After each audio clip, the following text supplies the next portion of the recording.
Olá, meus amigos que me acompanham para essa aula de Direito Constitucional. Nós estamos trabalhando então como tema o poder constituinte, como está ali no quadro ali atrás. Eu comecei no item 3, porque nós vimos na aula anterior, quando nós iniciamos o estudo de poder constituinte, nós vimos que o poder constituinte ele pode ser o originário, que é aquele chamado de primeiro grau, ele pode ser o derivado, que é o chamado de segundo grau.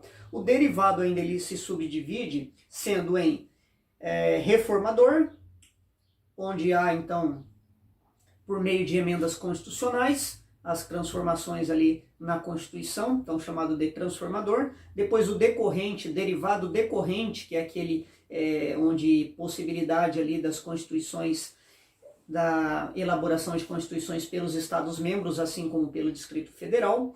E aí vimos ainda que o derivado, o poder constituinte derivado pode ser revisor, o que já ocorreu na nossa Constituição. E aí, continuando, então, nós temos ainda o poder constituinte difuso e o poder constituinte supranacional. Então, vamos lá. O poder constituinte difuso, ele pode ser caracterizado, então, como um poder de fato, tá? Ele é algo, então, de fato. E o fundamento dele seria ali aqueles mecanismos para a atuação da mutação constitucional. Então, nós estudamos isso anteriormente, vimos a diferença entre reforma e mutação constitucional. A mutação constitucional, então, a mutação constitucional é aquela modificação produzida pelo poder constituinte difuso, que vai se dar, então, de modo informal e espontâneo. E aí, trata-se, então, de um poder de fato. Como que se dá isso? Seria um processo informal de mudança na Constituição, no sentido interpretativo das normas, ou seja, não modifica o texto, mas somente a forma de interpretar. Esse, então, é o poder chamado de poder difuso.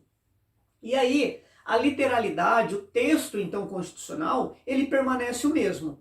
Então, o poder constituinte difuso destina-se à função constituinte difusa a completar a Constituição, preencher vazios constitucionais e continuar a obra do Constituinte. Essa seria, então, uma definição. Decorre diretamente da Constituição e o fundamento flui na lei fundamental, ainda que implicitamente. Então, é algo que está implícito dentro da Carta Constitucional. Esse poder, então, de você, por meio dessa mutação constitucional, ou seja, essa interpretação, você mantém o texto ali, a literalidade do texto, mas você altera a interpretação da norma. Então, além desse poder originário que nós vimos, e do poder de reforma constitucional, que seria o derivado, esse poder de reforma que se dá por meio das emendas, existe essa terceira possibilidade, chamada então de poder difuso. Ele é exercido de caráter permanente por mecanismos então informais. É assim que se dá. Então, com a interpretação ou interpretações das normas, vai se desenvolvendo então os costumes constitucionais. Então, essa forma, então, essa mutação constitucional que se dá por meio da interpretação. E aí, o texto, ele volta a dizer, o que precisamos gravar é que o texto, ele permanece o mesmo. O sentido que dá aquele texto, o sentido que é atribuído, vai ser outro. Então, a norma, ela não se confunde necessariamente com o texto, tá? Existe na doutrina essa diferenciação. Então, há aí uma mudança da norma e é mantido o texto. Por meio do quê? Por meio dessa nova interpretação, então. Quando isso ocorre, então, no âmbito constitucional, é chamado de mutação constitucional. Isso é possível ocorrer também em outras leis, mas estamos estudando, então, a Constituição. E aí, dentro da Constituição, é chamado de mutação constitucional, exercida, então, pelo poder constituinte difuso. Tá? Seria essa, então, a definição. A mutação e a nova interpretação, porém, elas não podem macular os princípios constitucionais, os princípios estruturantes ali da Constituição, sob pena, então, de ser algo, então, uma interpretação inconstitucional, tá? Então, vejam, então, essa mutação, essa forma de manter o texto e interpretar, ela deve estar dentro ali de um contexto, seguindo os princípios ali que estruturam a própria Constituição. Depois nós temos o poder constituinte supranacional. Então esse supranacional, ele vai buscar a fonte de validade na cidadania universal, ou seja, no pluralismo de diversos ordenamentos jurídicos, na vontade de integração em um conceito remodelado de soberania. Então o Estado, ele abre um pouco, na verdade, ele abre um pouco de mão, vai abrir a mão da sua soberania completa para também aceitar a vontade, na verdade ele não abre mão da sua soberania, ele continua sendo um Estado soberano, mas vai sendo remodelado aí esse conceito de soberania, haja vista então a vontade de uma integração entre os diversos ordenamentos jurídicos. Então esse poder constituinte supranacional, ele busca estabelecer uma Constituição legítima, faz a vez do poder constituinte, porque cria uma ordem jurídica de cunho constitucional na medida em que reorganiza a estrutura de cada um dos estados que o aderem. Então todos os estados que o aderem são eles mesmos que vão ali organizar a sua Constituição. Então é um poder também constituinte, porque vai criar, né, vai dar, proporcionar, elaborar algo novo, com capacidade para submeter diversas constituições nacionais ao seu poder supremo. Então as diversas constituições nacionais de cada estado vão estar submissas ali então àquele ordenamento, àquele poder supranacional. Então, da mesma forma, ela é supranacional porque se distingue do ordenamento positivo interno, ou seja, aquilo que está interno dentro de cada nação, assim como do direito internacional. Nós temos então leis aí de direito internacional, então esse poder constituinte aí supranacional busca essa integração entre as diversas constituições aí a nível nacional. E aí, alguns doutrinadores entendem que há uma tendência mundial de superação do constitucionalismo provinciano, ou chamado também de paroquial, pelo transconstitucionalismo. Seria então essa integração entre as diversas nações aí para poder então trabalhar em harmonia, em sintonia com outras nações aí. Então há uma tendência dessa globalização aí do direito constitucional. E alguns autores vão trabalhar com o nome daí, uma formulação de uma teoria denominada teoria da interconstitucionalidade. Seria então, volto a dizer, por meio desse poder constituinte supranacional, buscando aí a integração das nações. A União Europeia, existe um documento em relação a isso, né? Existe lá uma constitucionalização, uma interconstitucionalização ali na Europa, já existe alguns textos nesse sentido, seria nesse sentido.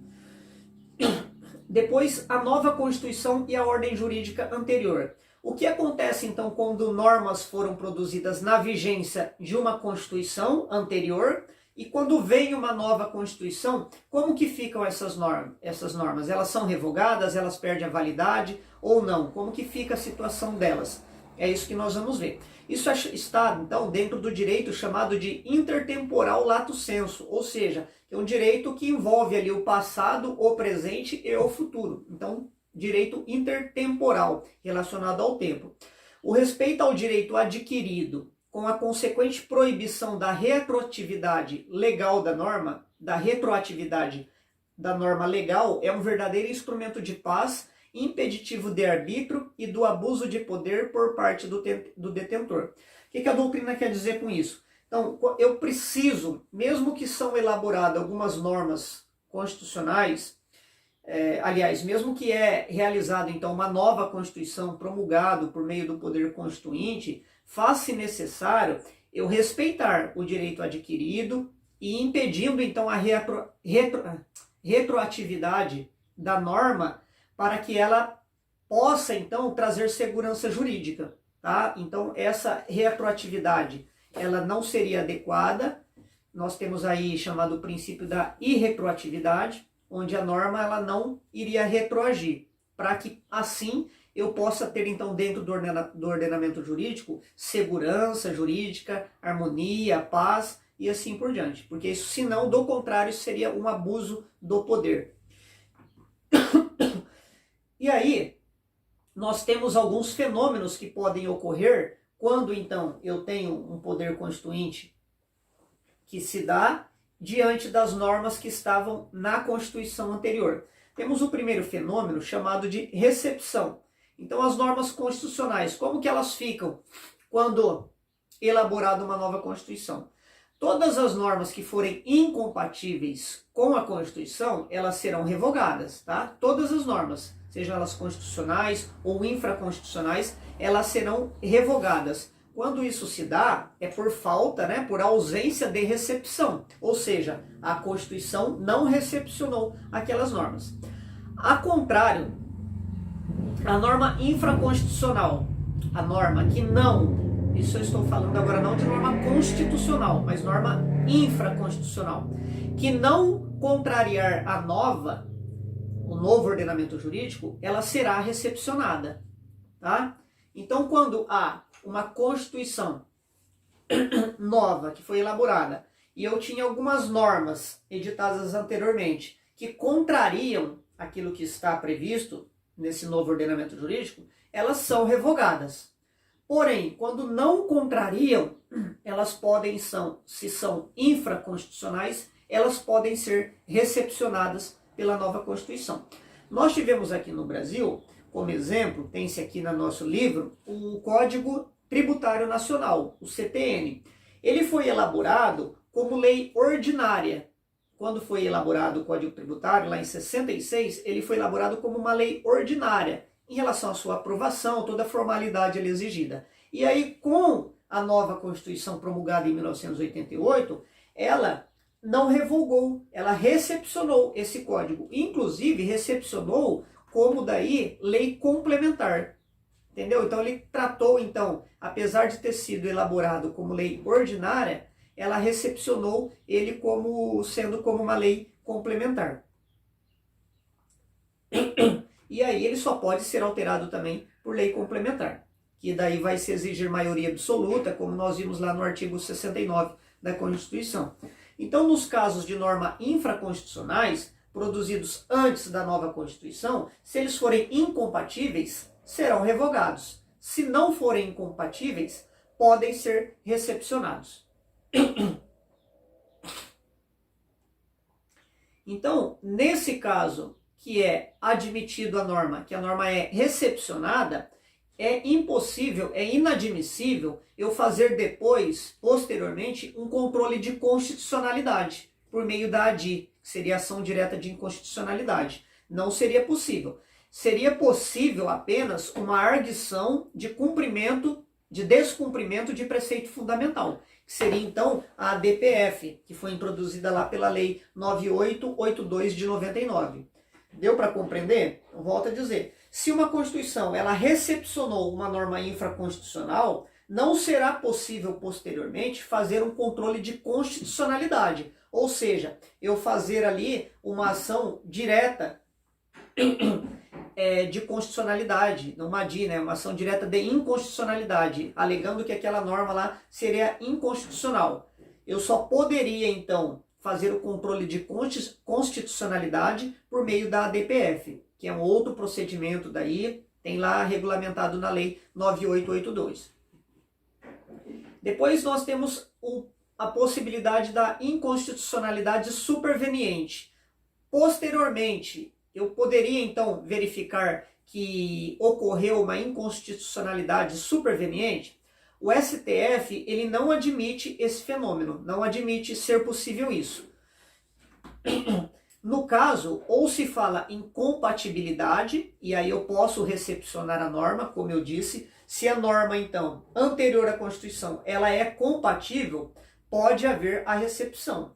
Se ela for incompatível, aí ela vai ser, no caso, revogada. Por quê? Porque não foi recepcionada. Tá? Então não poderia ser alegado uma inconstitucionalidade superveniente, segundo o STF. Depois, uma lei que fere o processo legislativo, quando ela foi editada. Se eu tenho uma norma que ela foi elaborada em outra Constituição anterior e ela feriu todo o processo legislativo, mas até o momento em que foi promulgada ali, elaborada a nova Constituição, ela não havia sido objeto de inconstitucionalidade, não foi objeto de controle de constitucionalidade. Ela pode ser recebida então por essa nova Constituição se for compatível? Qual que é o X da questão então aqui? se ela era inconstitucional naquela outra Constituição, se ela feria o processo legislativo. Vamos imaginar se ela precisava de maioria absoluta para ser aprovada naquela Constituição anterior. E ela foi aprovada por maioria simples. E com essa nova Constituição prevê que para aquele determinado tipo de lei, somente maioria simples seria necessário. Ou seja, ela está então compatível, mas ela era incompatível com a Constituição anterior. Como que fica? Eu poderia então recepcionar essa lei? Isso já foi objeto de discussão. E aí o judiciário entende que se a lei que pretende ser recebida ali pelo novo ordenamento era compatível, não só do ponto de vista formal, como também o material, se ela era compatível com a Constituição na qual ela foi editada, se ela era então, veja, se ele estava compatível, ela poderá ser recepcionada, tá? Esse é o entendimento do judiciário.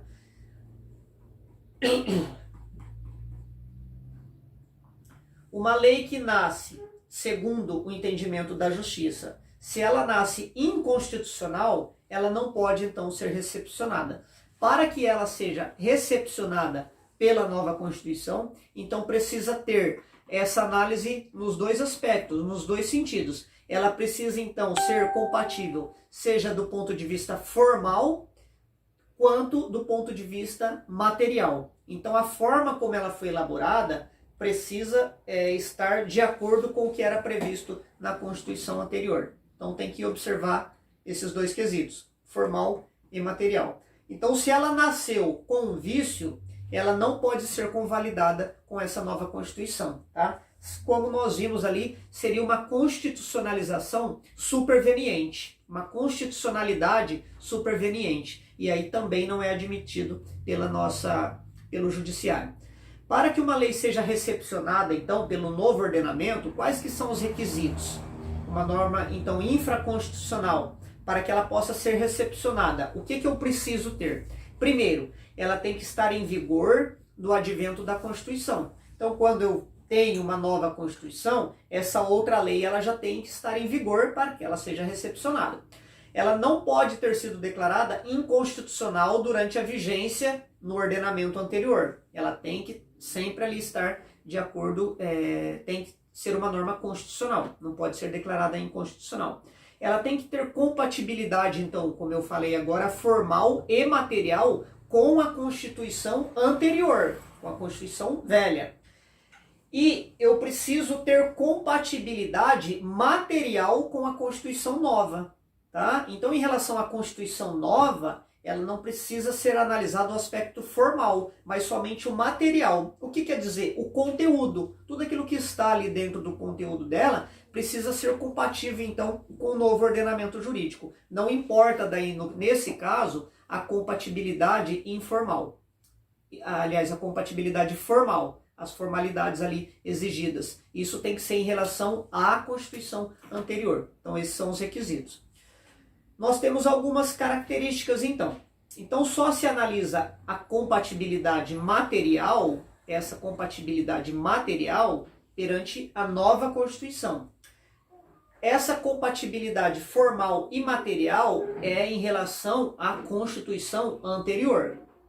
E aí, uma lei, ela pode ter sido editada como lei originária, ou seja, a forma como ela foi lá é prevista como lei ordinária, mas ela pode ser recebida como uma lei complementar, ou seja, com essa nova roupagem, que eu dei o exemplo, foi o CTN aqui no Brasil. Um ato normativo que deixe de ter previsão no novo ordenamento jurídico também poderá ser recebido. Então, se eu tenho um ato normativo, mas ele deixe de ter previsão nesse novo ordenamento agora, ainda assim ele pode ser recebido. Nós temos aí o decreto-lei, nós tínhamos o decreto-lei de 1940, que é o Código Penal. E aí não vai mais existir essa possibilidade no ordenamento de 88, mas mesmo assim ele foi recepcionado como Código Penal daí. Como lei, daí no caso era um decreto-lei, e aí ele foi recepcionado como lei ordinária. Se incompatível com a lei anterior, então se é incompatível, consequentemente vai ser revogada. A técnica de controle, então, é pelo sistema difuso, que nós vimos ali.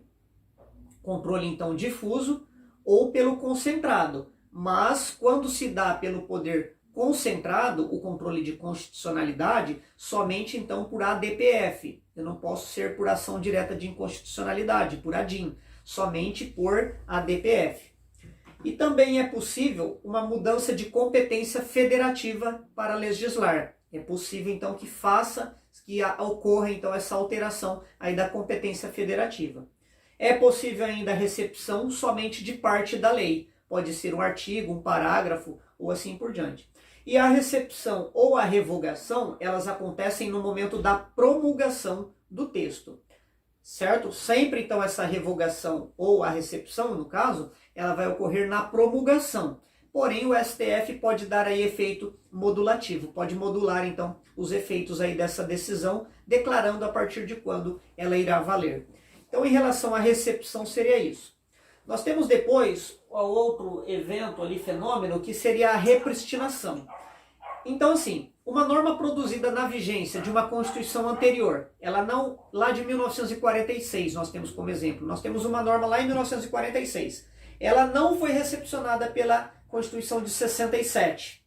E aí, porque ela era incompatível com a de 67. Quando foi promulgada a Constituição de 88, verifica-se, percebe-se que aquela lei de 46, produzida lá, vigente na época, ela é compatível com a Constituição de 88. Eu posso recepcioná-lo? No Brasil, nessa situação, é chamado, no caso, então, esse fenômeno, ele é tido como repristinação. No Brasil não é aceito, tá? Não é aceito no ordenamento jurídico nosso. É impossível esse fenômeno da repristinação. E aí só seria permitido se o próprio ordenamento jurídico expressasse. Então deveria ter na Constituição expressamente essa possibilidade. Como não há expresso, não seria possível então. O STF já decidiu sobre esse assunto. Depois nós temos a desconstitucionalização. Ou seja, é um outro fenômeno então, no qual as normas de uma Constituição anterior, desde que sejam compatíveis com o novo ordenamento jurídico, com a nova Constituição, elas permanecem em vigor. Porém, elas deixam de ser normas constitucionais e passam a ser normas infraconstitucionais. Então, vou repetir. Eu tenho uma Constituição, vem uma outra Constituição.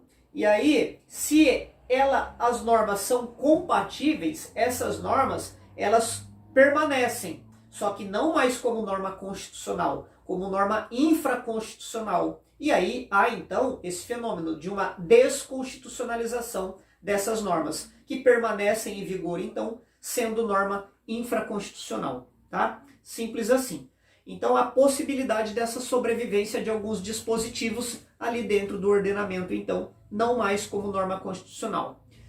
Isso é possível no Brasil? Em regra, não. A regra geral, não seria possível isso. No entanto, quando percebido que uma nova Constituição expressamente também vai requerer isso, aí seria possível, tá? Então, atualmente não seria possível esse fenômeno aí da desconstitucionalização. A Constituição, ela pode prever desde que o faça de maneira inequívoca e expressa. Então, a Constituição teria que prever essa possibilidade. E aí, exemplos disso. Nós temos alguns exemplos aqui no Brasil, mas em Constituição estadual. Temos na Constituição do Estado de São Paulo, de 1967, que ela vai dizer lá: consideram-se vigentes, com caráter de lei ordinária, os artigos da Constituição promulgada em 9 de julho de 1947, que não contrariem esta Constituição. Então seria um exemplo ali na Constituição de 67, expressando que aquelas leis ali constitucionais que estavam previstas na Constituição Estadual de 1947 iria permanecer aquilo que não fosse contrário à Constituição atual da época, que era a de 67. E aí temos a recepção material das normas constitucionais. Seria a possibilidade do que foi já mencionado ali, do fenômeno da desconstitucionalização. Essa possibilidade ali do fenômeno da Constituição, essa possibilidade da desconstitucionalização, segundo o professor Jorge Miranda, ele vai definir,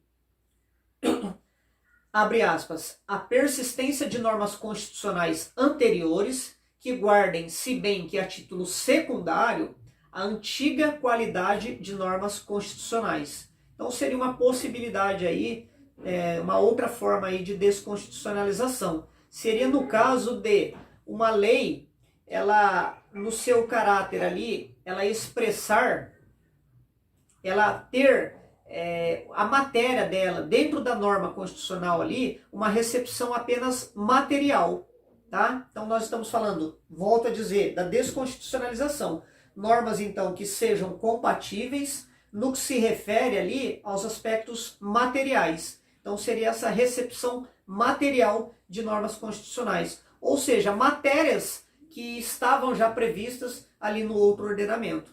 E aí, como exemplo, nós temos o artigo 34, parágrafo 1º do ADCT, que assegura expressamente a continuidade e a vigência de artigos da Constituição anterior, com caráter de norma constitucional no novo ordenamento jurídico. Porém, essas normas ali, elas são recebidas por um prazo certo. Então, há um prazo determinado, ela tem um caráter precário, ou seja, recepciona, então, materialmente, essas normas constitucionais ali, que seria esse fenômeno, como nós vimos ali, da desconstitucionalização, essa recepção, então, apenas material das normas constitucionais, com caráter, então, precário. Porém, então, nesse caso aqui, houve nesse fenômeno da recepção material, só será admitido também se houver uma manifestação expressa nessa nova Constituição. Caso contrário, como visto, as normas então elas são revogadas, não seria possível. Eu só posso então recepcionar se há uma previsão legal ali dentro da nova Constituição. Então a revogação, ela se concretiza com a simples manifestação do poder originário. Quando o poder constituinte originário ele não se manifesta em relação à recepção, à repristinação, à desconstitucionalização, à recepção então dessas normas aqui, recepção material de normas constitucionais, então elas estão completamente ali revogadas por meio do poder constituinte originário. E aí, para fechar o nosso assunto, nós temos aqui o poder constituinte e o direito adquirido, como eu mencionei.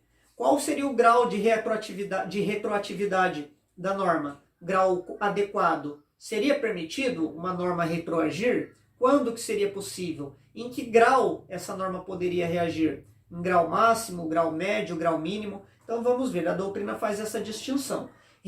Retroatividade máxima ou restitutória seria uma lei que ataca os fatos consumados. Verifica-se, então, quando a lei nova prejudica até a coisa julgada. Ou seja, se eu já tenho uma sentença irrecorrível no ordenamento anterior e com a nova Constituição, esse novo ordenamento jurídico vai atacar até aquelas sentenças que já transitaram em julgado, que são irrecorríveis. Então seria uma retroatividade máxima. Nós temos exemplo disso lá na Carta de 37, onde o STF, permitia que o parlamento revesse a decisão do STF e declarasse ali uma inconstitucionalidade de uma lei.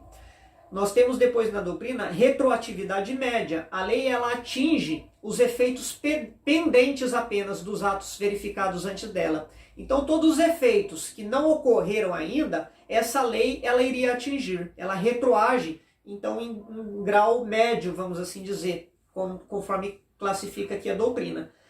Teríamos como exemplo uma lei que diminuísse a taxa de juros. Eu tenho uma lei então que diminui a taxa de juros e ela se aplica já aos vencidos, mas que não foram pagos, entendeu? Eu tenho então uma lei que vai diminuir a taxa de juros. Se as pessoas pagaram até aqui, a lei não vai retroagir, mas ela vai atingir aqueles que estão vencidos e ainda não foram pagos. Então se alguém está inadimplente ainda, ou seja, não se consumou ainda todos os efeitos, esses efeitos estão pendentes, iria atingir então aquele caso. Seria então uma retroatividade média.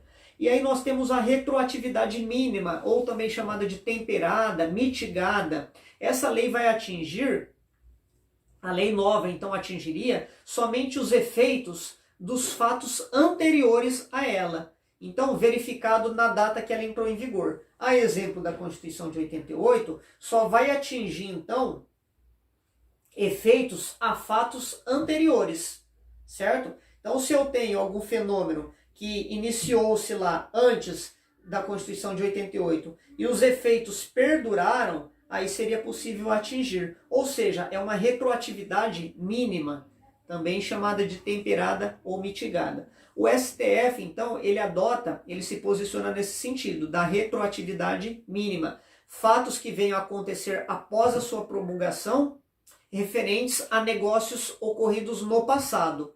Tá? Então, somente se ainda o fato ele não se completou, não se realizou por inteiro. Nós temos como exemplo ali o artigo 7º, inciso 6º, que vai vedar a vinculação de salário mínimo para qualquer fim. Ou seja, essa regra ela vai atingir também os fatos posteriores ali à Constituição de 88. Tá? Então foi editado ali essa impossibilidade ali de vincular o salário mínimo, foi editada ali em 88, e aí atingiu fatos anteriores e, consequentemente, ali fatos futuros relacionados a isso. Então, são prestações futuras de negócios que são celebrados mesmo que anteriormente à sua vigência. Então, atingiu ali alguns fatos que foram celebrados ali, contratos de trabalho e outras situações que foram realizados antes da vigência. E isso vai se perdurar, ali vai se prolongar no futuro. Então, sendo uma regra, portanto, aqui no Brasil a retroatividade mínima, nada impede que uma norma constitucional revolucionária, então um novo ordenamento, já que manifestação do poder constituinte originário e ilimitado e incondicionado juridicamente, tenha retroatividade média ou máxima. Então vejam, o que isso quer dizer? Que ainda que o STF hoje entenda com essa possibilidade da retroatividade mínima, nada impede que seja aplicado, que seja se posicionado com adote uma nova posição, podendo ser aí uma retroatividade média ou máxima, tá? Porque estamos falando de um poder constituinte originário, e aí tem-se na doutrina como sendo um poder ilimitado, incondicional, como nós já estudamos, poder ali absoluto. Hoje, na nossa visão, seria mais adequada essa retroatividade mínima diante da promulgação da Constituição de 88 em relação aos fatos ocorridos anteriormente. Mas, volto a dizer, nada impede que seja realizado aí essa retroatividade de outra forma. Então, pode-se dizer assim, que as normas constitucionais, por regra, têm retroatividade mínima, tá? Isso por regra. É possível uma máxima e uma média, a retroatividade, quando se dá pelo poder constituinte originário. Seria possível. Porém, precisa haver, no caso, uma expressão, precisa estar expresso aí dentro da própria lei. Tá? Esse é o correto, desde que haja, então, previsão. E aí a doutrina vai entender que, em relação a isso, a uma nova Constituição, não existe a possibilidade de você pleitear o direito adquirido. Tá? Isso é um entendimento aí doutrinário. Por outro lado, as constituições estaduais, que lá se dá por meio do poder constituinte derivado decorrente, nós vimos, leis infraconstitucionais, emendas à Constituição, todas estão sujeitas ao princípio constitucional da irretroatividade da lei.